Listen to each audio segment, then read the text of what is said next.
La carretera de Cuautla guarda un eco.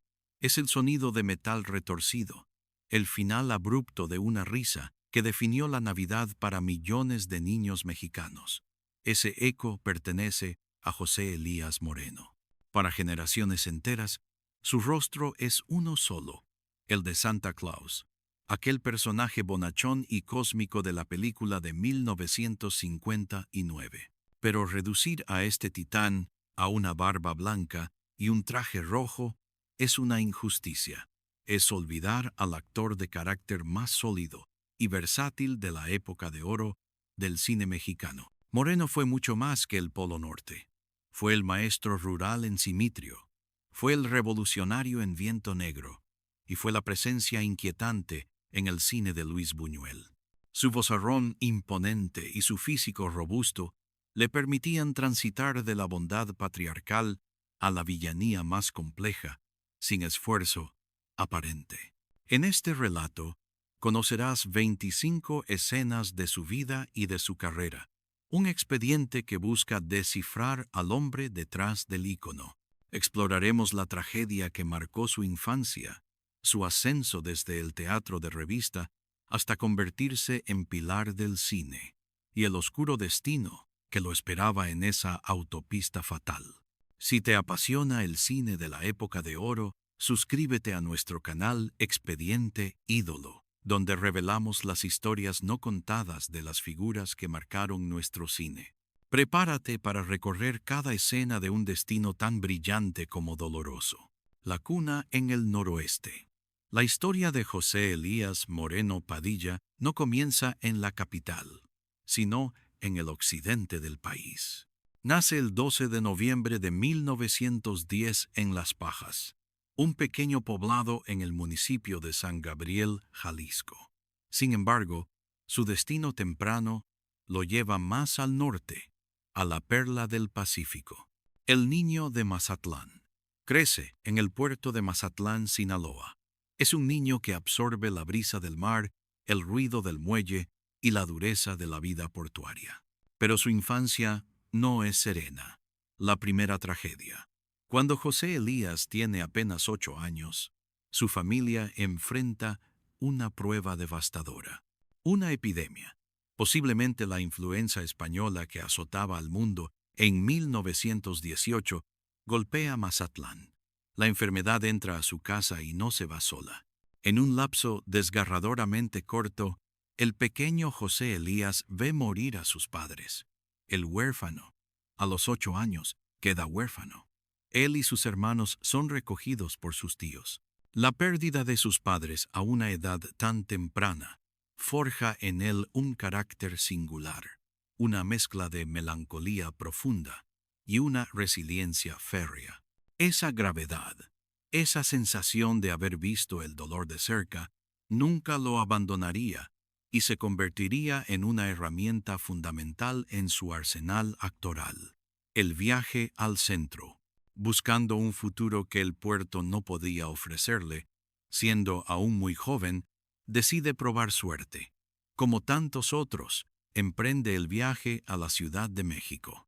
Llega a una metrópoli que hierve de actividad política y cultural postrevolucionaria, un lugar listo para forjar nuevas leyendas, aunque él aún no sabe que será una de ellas. El actor que no estudió, a diferencia de otros grandes nombres de la época que pasaron por academias de arte dramático, José Elías Moreno fue un talento natural, forjado en la necesidad y pulido en el escenario más duro, el teatro popular. Llega a la Ciudad de México y su primer instinto es sobrevivir. Inicios en la revista. Su vozarrón, su estatura y su presencia imponente le abren las puertas, no del cine, sino del teatro de revista y las carpas. Es el mundo de la farsa, del albur, de la sátira política. Aquí aprende a dominar al público, a proyectar la voz sin micrófono y a construir personajes con 3 pinceladas. Trabaja incansablemente en teatros como el Follies Berger, compartiendo escenario con cómicos legendarios. La llamada del cine. A mediados de los años 30, el cine mexicano comienza su ascenso industrial. Buscan rostros nuevos, pero sobre todo, buscan voces potentes para el primitivo equipo de sonido. La experiencia teatral de Moreno y su voz grave son un pasaporte directo. El debut. Su debut cinematográfico ocurre en 1937, en la película Nostradamus. Es un papel pequeño, casi de extra, pero es el inicio.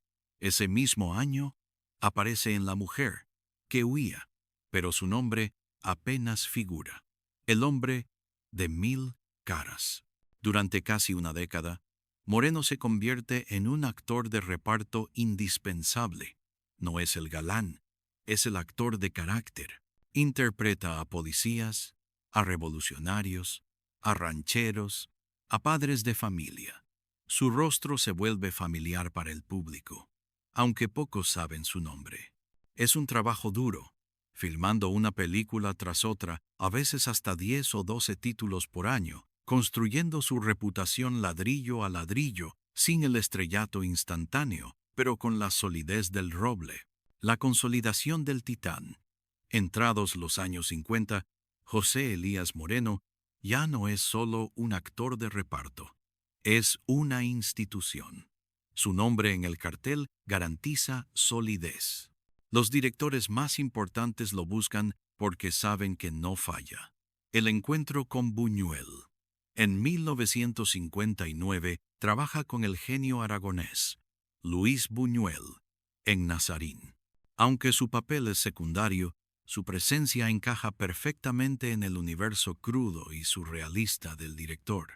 Esta colaboración de prestigio eleva su estatus de actor popular a actor de culto. El rostro de la Navidad. Ese mismo año, 1959, acepta un papel que lo marcará a fuego en la memoria colectiva de México. En Santa Claus, dirigida por René Cardona, Moreno se transforma en el mítico personaje navideño. La película es un éxito delirante y surrealista que se exporta a todo el mundo. Su interpretación es tan convincente, tan llena de autoridad bonachona, que durante la siguiente década, para millones de niños, él es Santa Claus, el maestro inolvidable. Apenas un año después, en 1960, entrega otra de sus actuaciones cumbre en Simitrio. Interpreta al maestro Don Cipriano, un hombre severo, casi ciego, que esconde un profundo amor por sus alumnos. Moreno navega la dureza y la ternura con una maestría que conmueve al público y consolida su fama como el gran patriarca del cine nacional. El precio del carácter, sin embargo, fuera de la pantalla, esa misma autoridad se traducía en un carácter fuerte. Quienes trabajaron con él lo describen como un profesional absoluto, pero también como un hombre de temperamento imponente, un patriarca en la vida real. Su vozarrón no solo se usaba para actuar, se usaba para mandar. Era respetado, pero también temido en los foros de filmación. El patriarca familiar. Lejos de los foros, José Elías Moreno había construido la familia que la epidemia le arrebató en la infancia. Estaba casado con Beatriz González de Cosío, y juntos formaron un hogar sólido del cual nacieron 3 hijos: Beatriz, José Elías, hijo, y Angelina. Era un padre presente, aunque su trabajo en el cine era demandante. Sus hijos crecían viendo a su padre transformarse en Santa Claus o en revolucionario, una figura inmensa tanto en la pantalla como en casa. La vida parecía estable. Era uno de los actores más respetados y queridos de México, con un trabajo constante y el aplauso del público. La carretera a Cuautla. El verano de 1969. La familia planea un viaje. El 5 de julio, José Elías conduce su automóvil por la autopista México-Cuautla. Van con él su esposa Beatriz, su suegra y sus hijos. Es una escena familiar, común, como la de miles de familias ese fin de semana. El instante fatal. El kilómetro 29. cerca de la curva conocida como La Pera. El asfalto está mojado, resbaladizo. Los reportes de la época son confusos, pero el resultado es brutal. El auto pierde el control, se impacta con una violencia inaudita.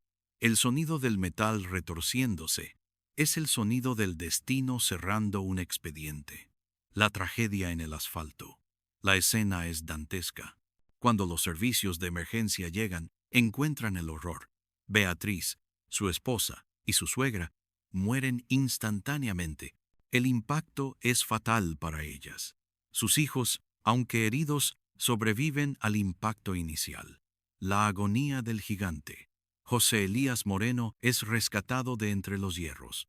Está vivo, pero sus heridas son de una gravedad extrema. Sufre un traumatismo cráneoencefálico severo.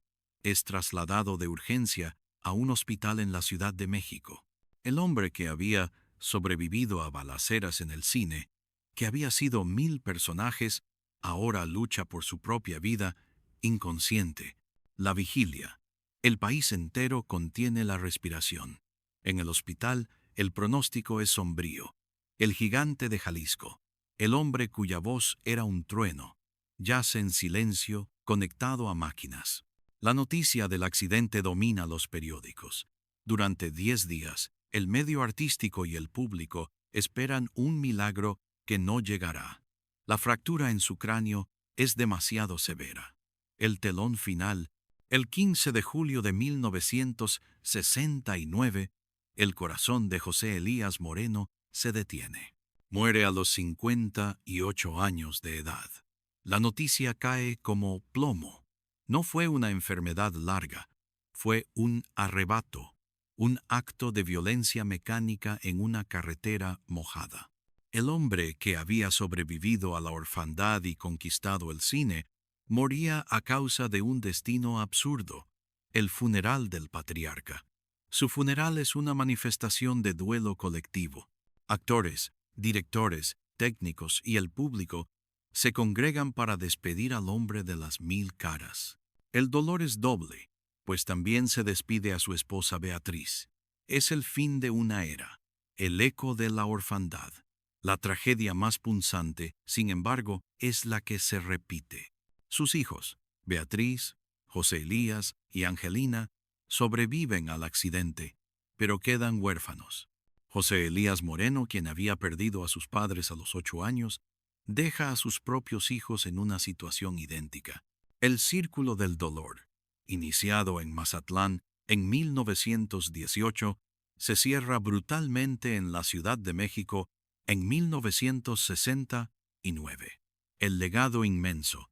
Su legado es vasto, más de 180 películas, pero su herencia más extraña es la dualidad. Para siempre será el Santa Claus de México, el símbolo de la inocencia, pero también será el rostro severo del maestro en Simitrio y la figura imponente del cine de Buñuel. Es el patriarca que murió de la forma menos patriarcal posible, no en su cama, sino en el asfalto.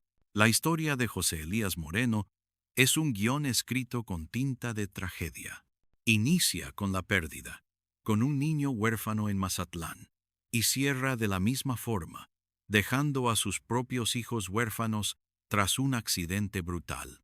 En medio de esos dos puntos de dolor, construyó una carrera monumental.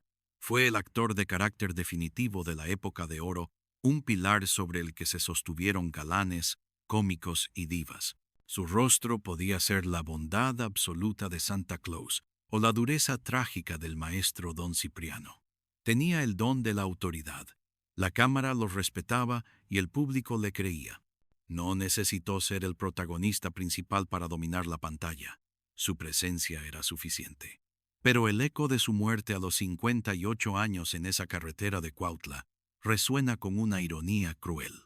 El hombre que representaba la figura paterna del cine nacional fue arrancado de su propia familia, repitiendo el ciclo de orfandad que marcó su propia infancia. Nos queda su vozarrón en más de 180 películas, pero también la pregunta punzante sobre el destino. ¿Cuál de estas escenas te sorprendió más? Déjalo en los comentarios y no olvides suscribirte a Expediente Ídolo.